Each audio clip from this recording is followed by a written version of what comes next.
Hi, my name is Alex. I'm trading derivative, and this is New Normal. I'm here with Jordan, the creator of StarPause. Hey, Jordan, how's it going? Heyo, thanks for having me. Stoked. I was super intrigued by the stuff that you had on Rarible. Um, you make NFTs? Are you an NFT artist? I would say so, yeah. I've been a digital artist for years and years, and once the NFT bug got me, it's hard to stop. That's awesome. The stuff that you make is really cool because you were doing this. It was a while ago when you first dropped this, right? And it was Mhm. a package deal that was, is it randomized or just obfuscated and it's predetermined and you send it out? What's going on with your release model? Yeah. So this is for particularly the Blind Blots, which was a series I did where there was a package wrapper designed. So the idea is that you buy the wrapper, and when you open your wrapper, you discover which NFT you got. And the wrappers themselves could be considered NFTs and collectible, but the real art was those blotter papers inside of it, and they all had different designs on them. So it was a series of designs where there was three unique ones, and then there was a series of five like rare ones where there was like five each of them or something like Mhm. that. So there's a total of 23 pieces. Um, and when you open one up, would run the random number generator, give the person an NFT, and it was pretty much trust based because on Rarible there are no mechanics for how to do pack distribution or randomization of NFTs. So to keep me honest, what we actually did was I made a spreadsheet with the order of what they were going to be opened, so that whenever we opened one, somebody else knew what was going to be opened as well besides me. So between like me and this other person, Dan Pan, who runs the art gallery auction house on Telegram, between the two of us, we were keeping me honest, That's awesome. and he wasn't allowed to open any. Yeah. That's awesome. He was on the show too. Oh, great, cool. Yeah. Yep, super Super solid awesome. guy. That auction house is really awesome, and I like the way that it operates. Did you have a good experience there? Absolutely. That's actually how I got into personally minting. So got into it generally because Lisa Kolb joined Codame, an art and tech nonprofit that I founded, and she was really excited about getting us going in the space. And through her, wound up getting personally interested in it and minted my first NFT as a 1155 with Daniil in the art gallery auction house, and auctioned it off. So it was one of my like early AI Dakimakura like anime pieces. And yeah, it was a great experience. It was a lot of fun. The community in that room and scene is like super good energy, and um, the the community aspect of it is really strong. On a lot of the sites where you'll log into, like there's a distinct lack of interaction with anybody on the site itself, and um, I think that that's something where there's a lot of room to innovate Mhm. with on these platforms. But something like the art gallery auction house, where it brings people together, there's conversation, there's live energy, like it's just brilliant for the space.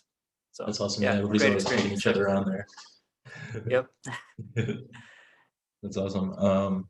So the subject matter is kind of edgy Hmm. to in society.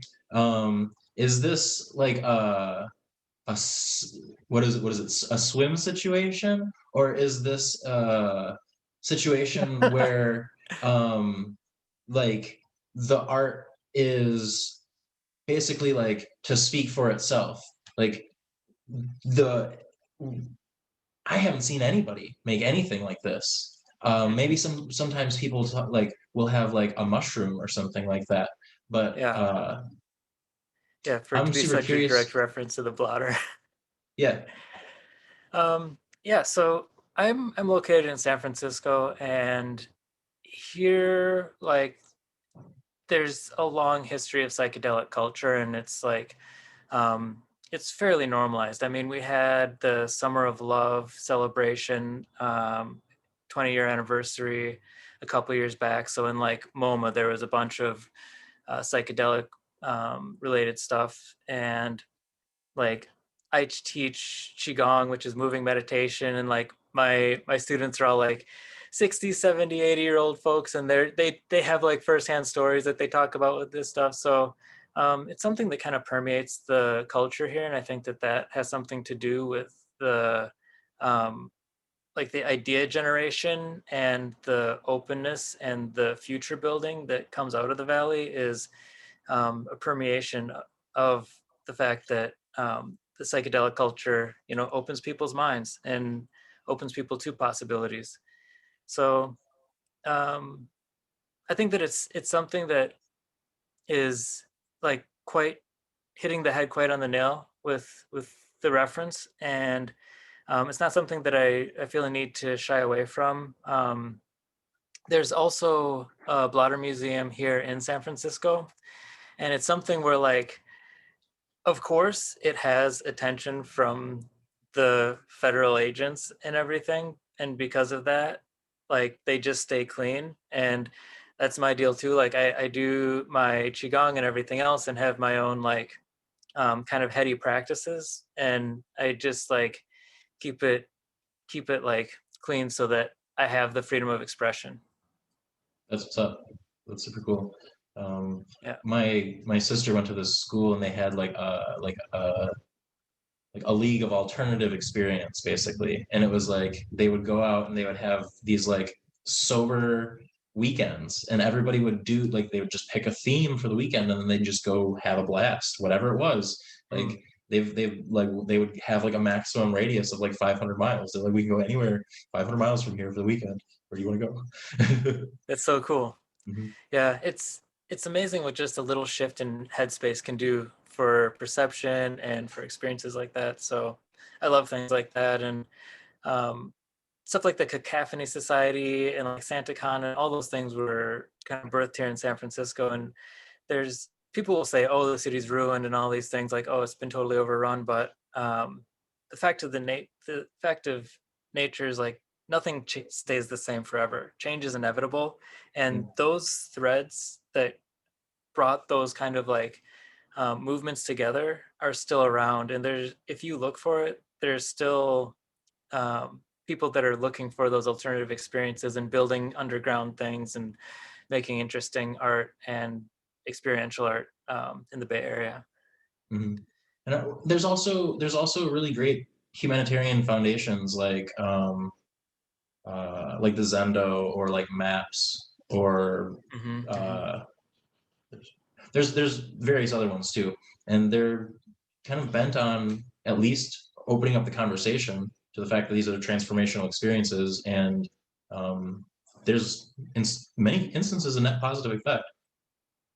Absolutely, yeah, and it's something where science is open to it as well. Like back when LSD was first discovered, it was used for psychiatric applications and helping people deal with trauma and things like that. And further studies are now being done along those lines. So I think that that's really promising. And I think that that's a good environment too for people um, to have those kinds of experiences in a controlled environment. You know, it's totally possible to have a bad trip or a bad experience. And if you're alone or not in a group that is able to help you through rough edges or some of the things that can come up in those experiences, like it could actually be detrimental to somebody's mental health versus positive. So I think that if somebody is open to trying something like that in a clinical environment, that's a perfectly safe way of exploring it. Mhm. Yeah, and there should, and I mean, in my opinion, I think there should be a real conversation as far as society about the potentials. And there's plenty of Yep. cases where there's been like really great results. Do you know who Humphrey Osmond is? Or well, Humphrey Osmond was. No, not familiar.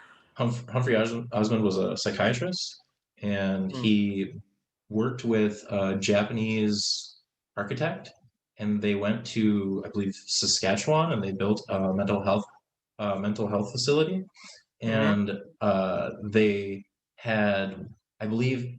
gone to a different one. Him and the architect were like, they did it like a sleep in, but they tripped Hmm. in the experience of being in a mental asylum, and they were going to go Whoa. design a new mental asylum.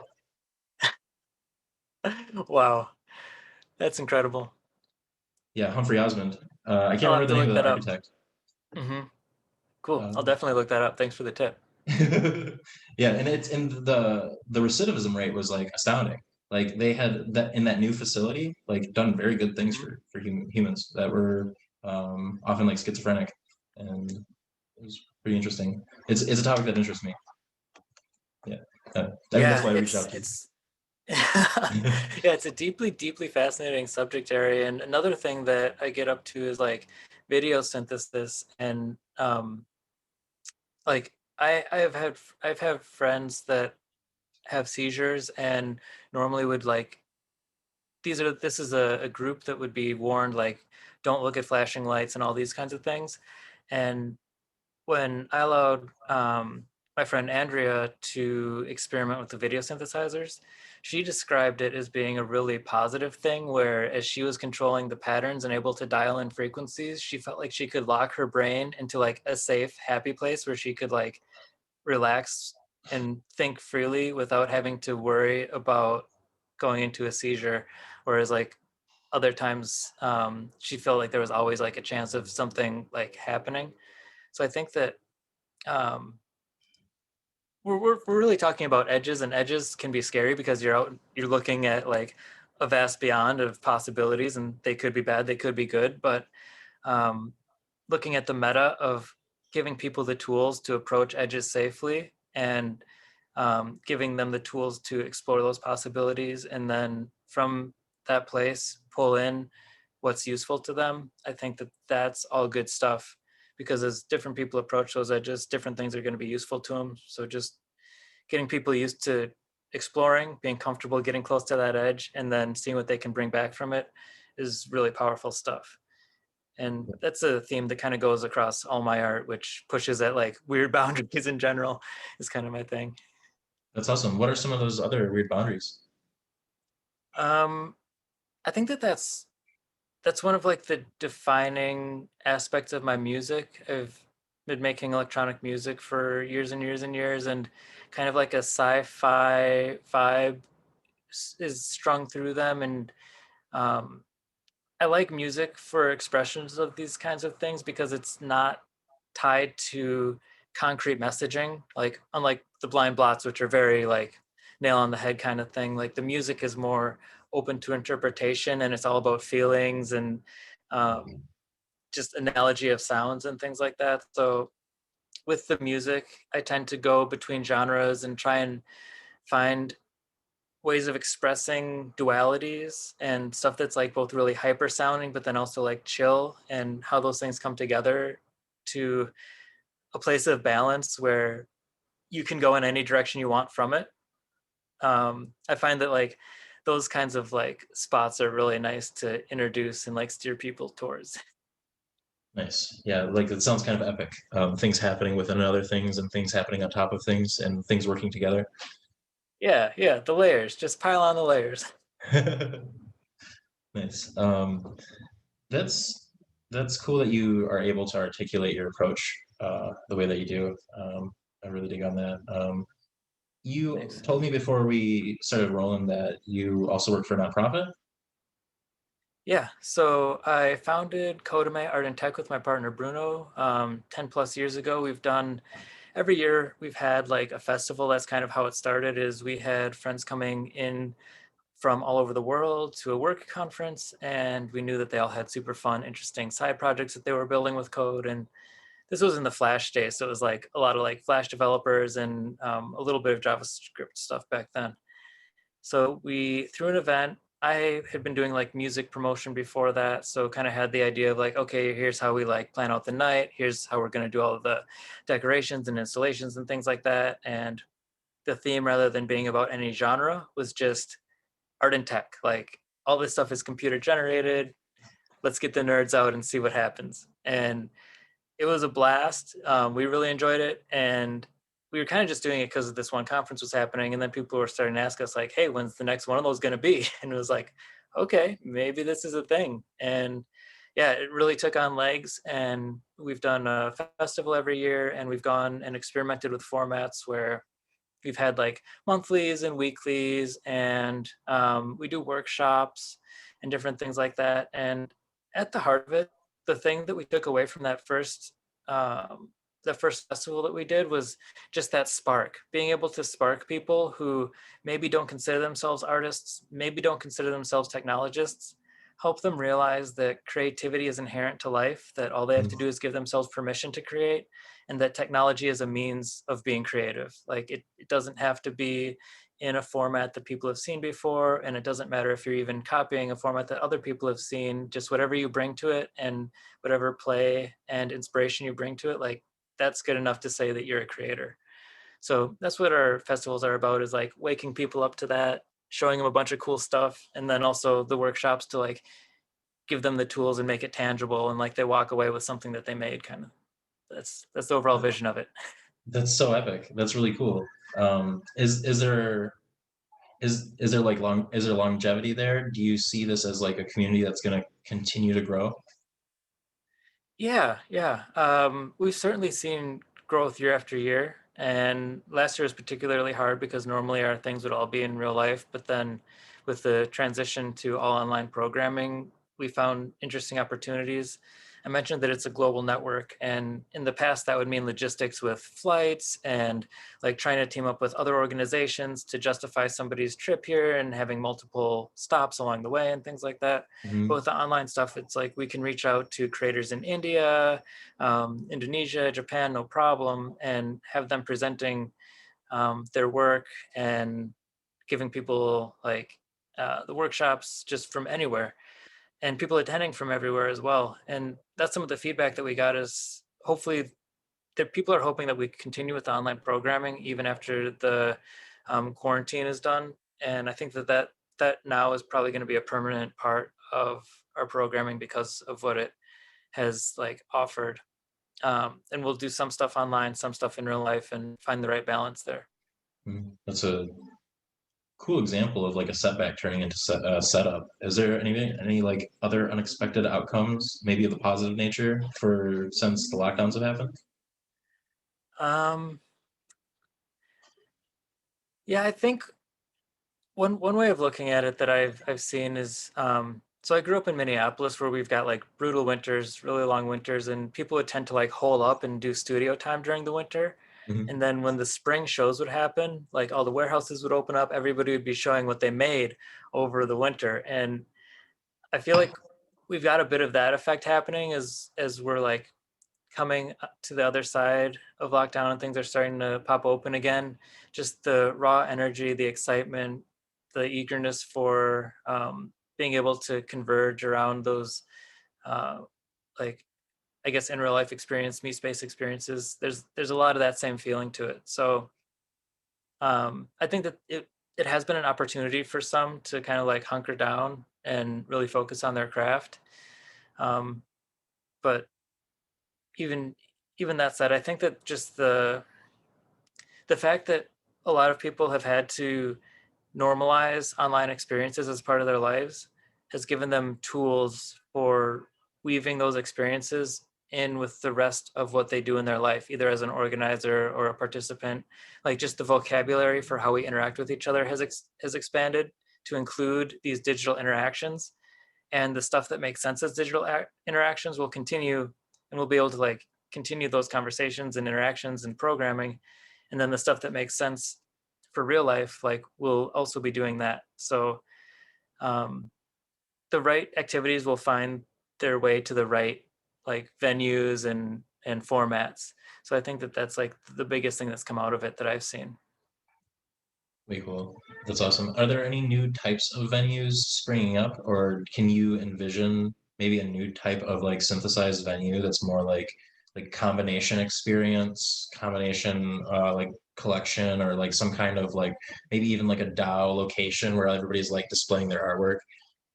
Yeah, there's just unlimited opportunity and so much space to explore there. It's like free land basically as far as just what could happen. Some of the interesting stuff that I've seen, there's a digital art gallery platform, New Art City, and right now they don't really even do anything with NFTs. It's just about digital art. And um, Don XYZ, who created that, is a long time like Codame collaborator, and that came largely out of his position at an art university, San Jose, that needed a way to show their like online, I guess, theses, and just like the people coming out of the classes needed a place to show their work. So that's coming together, and they're starting to look at NFTs and DAOs and things like that. So I think that that's a strong space. And um, Near Foundation is doing a lot where one of their most popular guilds is the Create Base Guild and DAO, and they've been doing a ton for funding art projects. And even from that, several things have spun off. Like now there's a music guild and DAO over there. And as I was exploring a lot of different platforms looking for where Codame should bring our NFT adventures next, was really attracted to what was happening on Near with Mintbase, and then the community around the Create Base DAO, and the fact that they already have active DAOs. Like people are using these things and able to get funds into people's hands for doing creative things. Like I loved how it was like already there. It wasn't something people were talking about and thinking about, but they were actually like doing. So that's a really cool space, and I think that there's a lot of room to grow there as well.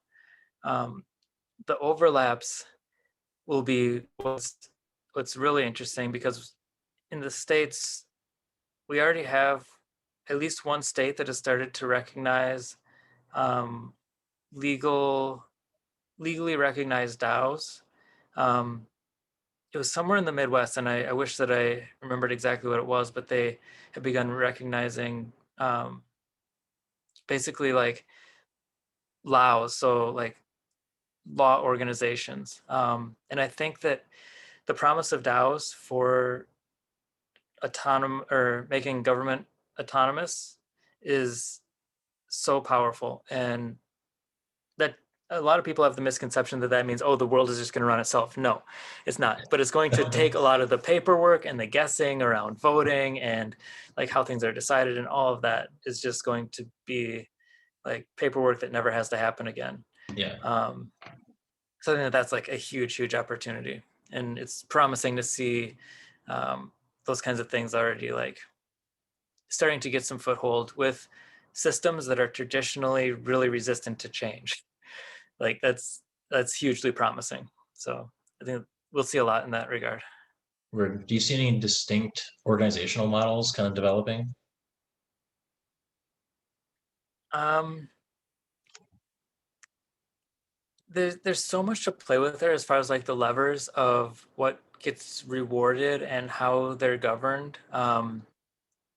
For ETH Denver, Vitalik did a talk on some of the structures that he saw and like risks of how you do voting and governance in those situations. So the easiest thing that I've seen so far and what's working for Create Base over on the Sputnik DAO is having a small council of trusted individuals that make decisions, and it being just a 50-50 vote. So you're just careful about who you bring onto the council and use that as like a trusted group. It's more centralized than letting everybody vote, but it's something that I've already seen working, so it seems promising to me. But there's so many things to experiment with there, and I don't think that it's a one size fits all solution. Like for some things that's going to make sense, but for other things, more of the like crowdsourced crowd voting makes sense. And even it could be a feature that somebody can 51% attack it. Like maybe that's appropriate for some forms of governance. So it'll be interesting to see how that stuff shakes out. That's awesome. Yeah, I have a Sputnik thing too. Did you notice I'm wearing my sport garment shirt? Yeah, there we go. Nice. Very cool. Yeah, I went out on the town today, so I dressed nice.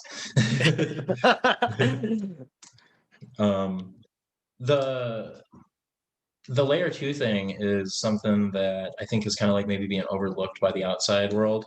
Um, Mhm. is there anything that's coming like just like didn't think it was going to be here so quick, and here we are now? Yeah, I think that there's a huge opportunity there just to recognize that diversity is strength, and no one system is going to be the fit for every project. Um, there's so many options out there for like ways of getting things done now that it almost doesn't matter which one exactly you're jumping on, because we're so early in the space that anyone you pick is as good as another, as long as the project itself that you're building on and aligned with match up with your values. I think that like that's the most important thing, um, because technologically they're all able to offer um, the validation, consensus, and all those things. Like that's the baseline. If a project can't do that, then like why are you even touching it? Mhm. So as long as they can like get those basics down and they're aligned with your values, otherwise, like go for it and like get it done, however makes sense. Like on chains like Wax and EOS, like I'm not exactly a fan of how they're doing things like consensus model wise and the fact that it's so centralized. Mhm. But what has been built with Atomic Hub and the fact that there are a bunch of like popular brands on there shows that there will be longevity to that system, and I'm comfortable releasing my NFTs there. The stuff that feels like collectibles and of the right nature for it, like it feels like the right place for that. Mhm. But I wouldn't be releasing like one of ones there or anything that felt more like fine art, because it just um, is not the right vibe for the platform, and doesn't really feel like the right vibe for the goals of something that is more centered around brands and nostalgia, and just the way that it is more centralized. Like the centralization makes me think that it's better for big companies to be involved in, so the Mhm. big brands there make sense and kind of fit. Whereas like things like Codadot, where you can like currently you can't even do transfers of what you mint, but the excitement and the rawness of the platform, like I mint there at least once a week just because I love it over there. Um, the community is great, what they're building is great, the way that they're approaching the problem is great, um, and the openness to building bridges and all those kinds of things like are just really aligned with how I see the future coming together. And that's another thing about near too, is just they're focused on cooperation more than competition, and just their eagerness to like bridge and um, like help people get things done is like really cool. I'm pretty pragmatic when I come to like projects. Like there's always ideals, but then there's also just like, okay, how do we actually get this done today? Mhm. Yeah, it's really easy to start with you know, the best possible case scenario, but then like how do you pare it back to what's, you know, applicable and appropriate, and then, you know, like even like something somebody else is going to actually want to Mhm. do. Yeah. um, what's the draw there on you said Coda Dot? Yeah, yeah. So on Codadot, it's um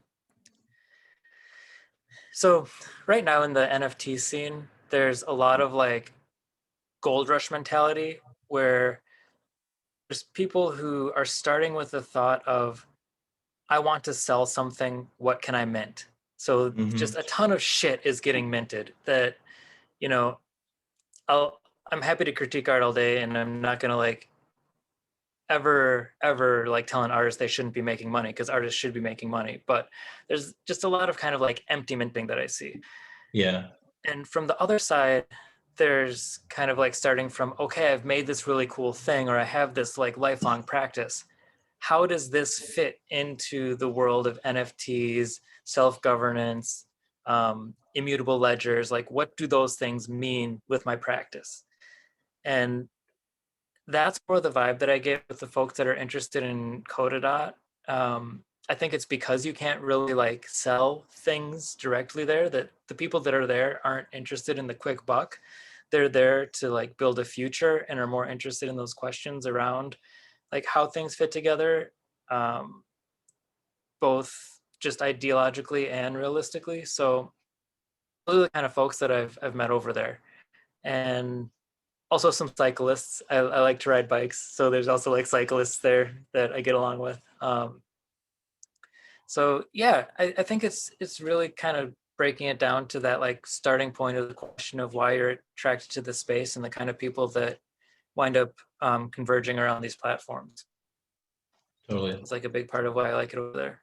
That's what's up. Did you end up like do you live in San Francisco because you like bikes? Partially, yeah. I mean, biking year round in Minneapolis is crazy. I didn't know it growing up, but like ice biking isn't a normal thing, and I didn't realize that. But they do it there and y'all got the like the bike highway and everything. Yes, Yeah. yeah, yeah.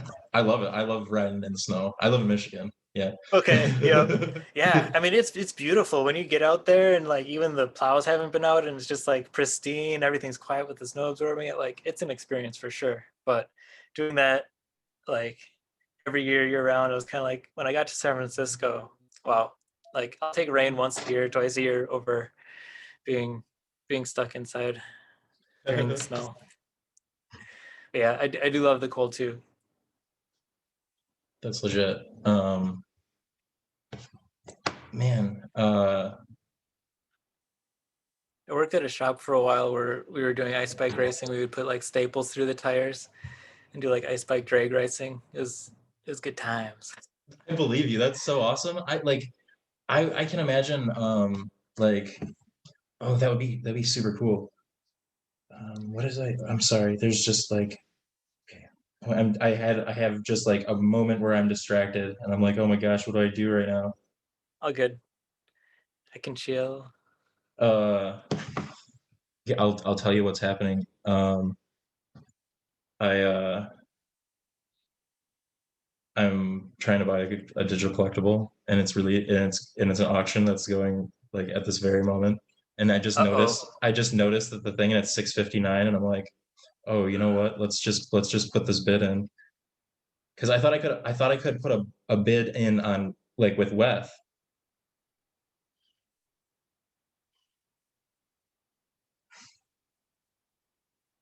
And sometimes MetaMask takes so long. Have you like have you ever been in like in the clinch and you're like, oh I gotta put my bid in? Like you like have you ever had any like white knuckle tight NFT experiences? No, nothing like too intense. Like I'm pretty tame when it comes to collection. I'm pretty thorough in like vetting the artists that I'm buying from and all those kinds of things. And I'm also like my personal interests are in up and coming artists more so than like the top names, the big artists. So what I tend to collect is like not often as sought after. I'm more of like a crate digger. So there's definitely been moments where I was like, oh God, I've got to get this because I can't believe it's like for this cheap. And there's always like the gas. If I the probably the worst is like I have enough meme that I'll participate in the meme pools. And if you don't get in a meme pool fast enough, then you're not going to get any of like the hundred of hundreds. So that's where I like stress out in a little bit. I'm like, okay, I might as well spend the gas this time to make the transaction fast enough that I can get in the first block and Uh try and like get some of those like decently rare ones. But um that I would say is like the most white knuckle I get. I don't get too like too caught up in the like super crazy bits. I love the meme experience right when it first came out. There was nothing like that. It was such a Yeah, unique release. yeah, it's a great model. It's really brilliant, and they've done a really good job of demonstrating that they're about the art and the artists and just like bringing quality content. And that's I think what set them apart. I mean, besides being a first mover, is just like they have delivered time and time again on quality content. So yeah, big fan, big fan. Way cool. Yeah. And this was I was going for one of three and we'll see what happened. Like I thought the bids were in WEF and it converted it for me as far as I understand. Um like I don't know like but the top two bids were 0.6, and I was gonna bid 0.69 because I had that much WEF, but I'm like, wait, what's happening? I can only bid in ETH on Rarible right now, so I lowballed it, but I think I squeezed in as the third one. We'll see. Good luck. It's the Crypto Trucks project. He was also on the show. His name's Melvin, and today he did a Dumb and Dumber truck, and it's like the dog. Mm. So I hope you can understand. You know, I'm in this like, so you're telling me there's a chance moment. Yeah.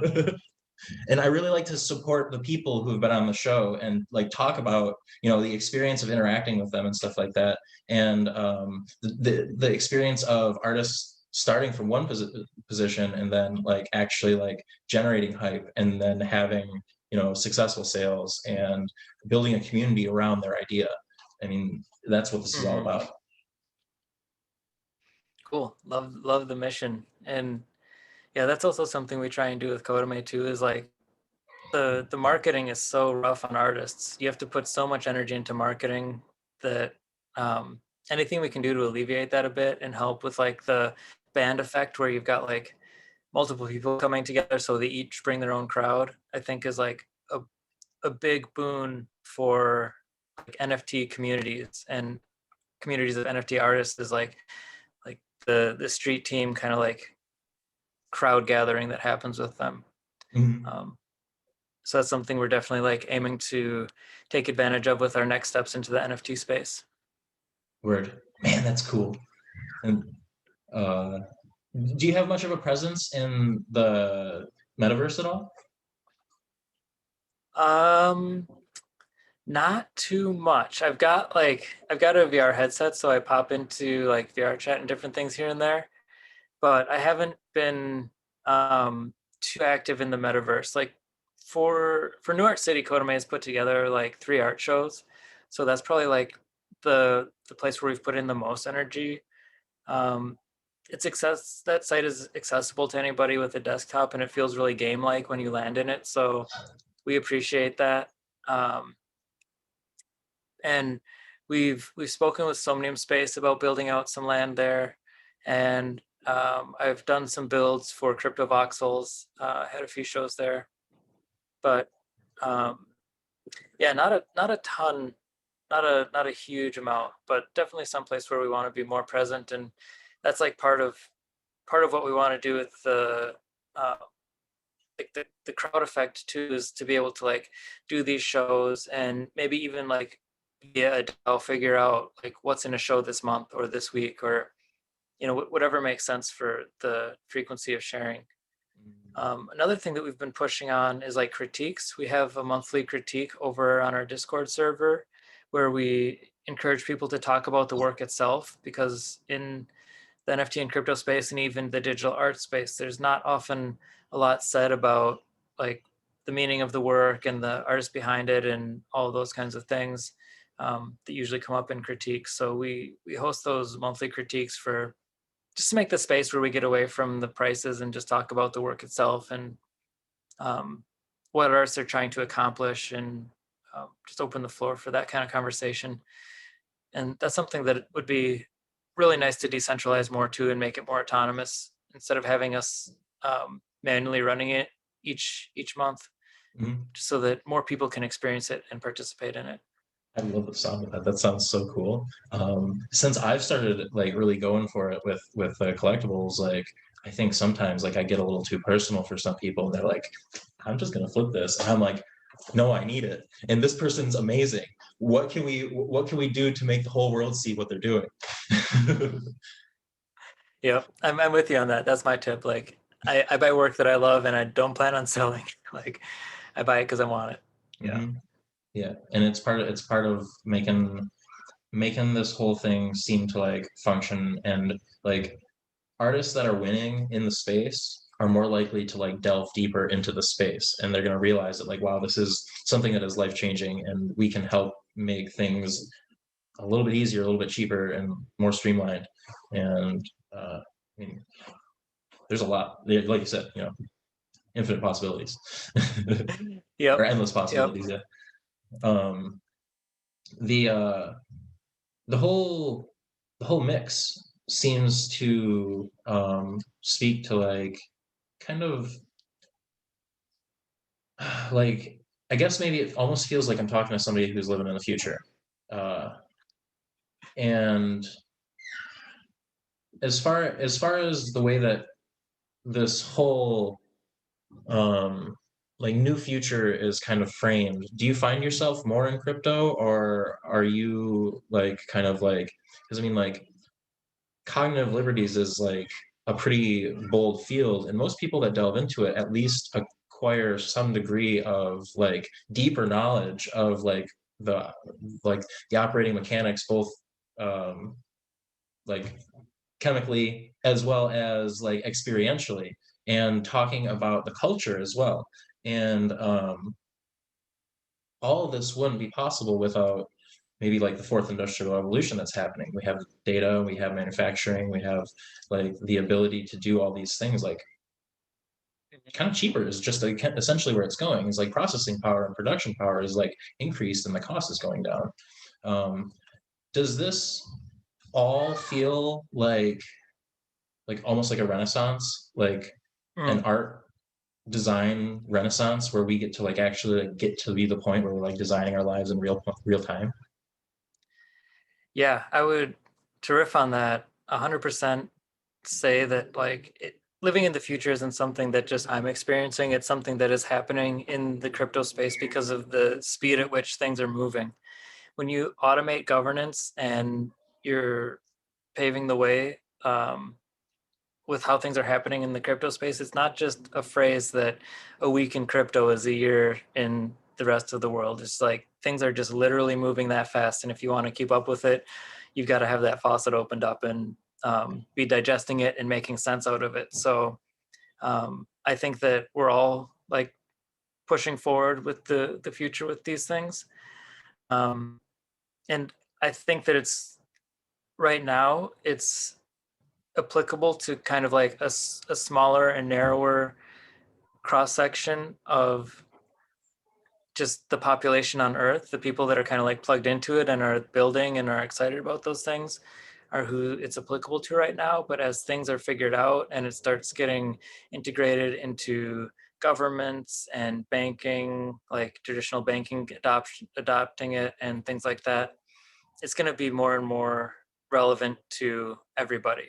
And that's where um, kind of shilling, but I see Near is really strong in their UX for how they bring on new users. Like to me, it's really well positioned for the next billion users. And I think that that's the opportunity that Gen 3 chains have, is being able to onboard people, like make it easy where it happens in a browser without extensions and all of these hoops that people have to jump through currently.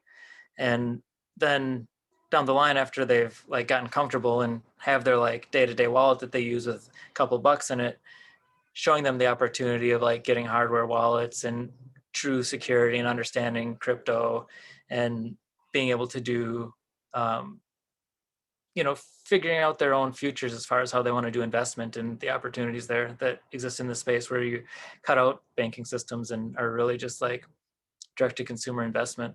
I think that that's like huge opportunity and a revolution that we'll see. As far as the art stuff goes, I think that it's even more powerful than Renaissance. I think that it's an entirely new era through the revolutions that have happened as far as the nature of work. I think that the next thing that's going to be eaten up is the ability to make decisions. I think that decision making is going to be automated away. I think that like that's just like the next step, and people are already turning to AI and analysis to do decision making. So right now the machines are being used to like inform the decisions, but that's just one step away from the machine knowing what your values are, what your goals are, and making the decision for you. So everybody who's got a desk job right now who's like, I'm making decisions, life is good, this is the best job, are gonna have like a rude awakening. And um, after that, what kind of work is going to be valuable is like really up in the air. I'm an advocate for the arts, creativity, like play and the value of games. And I see that as being like the next frontier of like what's going to be valuable for sense making, entertainment, and everything else, like things that people would be willing to pay for. And I think that a revolution like that, which brings play and creativity to the forefront of value, is going to be unlike anything we've seen like previously in any era. Because even in the Renaissance, it's not like artists were flourishing. Like there was still just a few people that, you know, were the lucky ones who had patrons and were able to like live their lives being artists. A lot of them were poor their whole lives and then weren't recognized until later. So if we get to a place where that kind of creativity is seen as valuable in the day to day, I think that will be truly revolutionary. And I'm also privileged enough where like my folks, they're retired, and that's how they spend their time. Is now that they don't have to work, they do arts and crafts clubs. They just like they get involved in all these creative things, and that's how they stay entertained and busy and interested. And I see that kind of like model applying to society at large. If there's swaths of people who are like, oh, I don't have to work anymore, like what do I do with my time to make it interesting? It's like give yourself permission to play. Why not? That's phenomenal advice. Yeah. And people shouldn't feel guilty about it either. It's like, yeah, if you've got the opportunity, go for it. Way cool. That sounds like a really cool life in practice. Yeah. Yeah. That goes back to the Qigong too. I love being able to teach that to folks or exploring it with folks. Way cool. Have you put that like online? Like, is there a place like I can go get a lesson? Yeah. Yeah. On Wednesday nights I do Qigong online, and the form that I teach is called Wild Goose Qigong, Diane Qigong. So it's like there's a lot of like bird movements, and when you're doing the form, you feel like a bird, and you're doing bird stuff like building nests and like flying over water and all these things. So it's a lot of fun. And like when we do it outside in the park, kids will like look at us and they'll be like, "Hey, they're birds," and it's like, "Yep, you got it, kids. Like you know exactly what's up with this." So like it's intentionally playful. A lot of meditation practices like take themselves really seriously.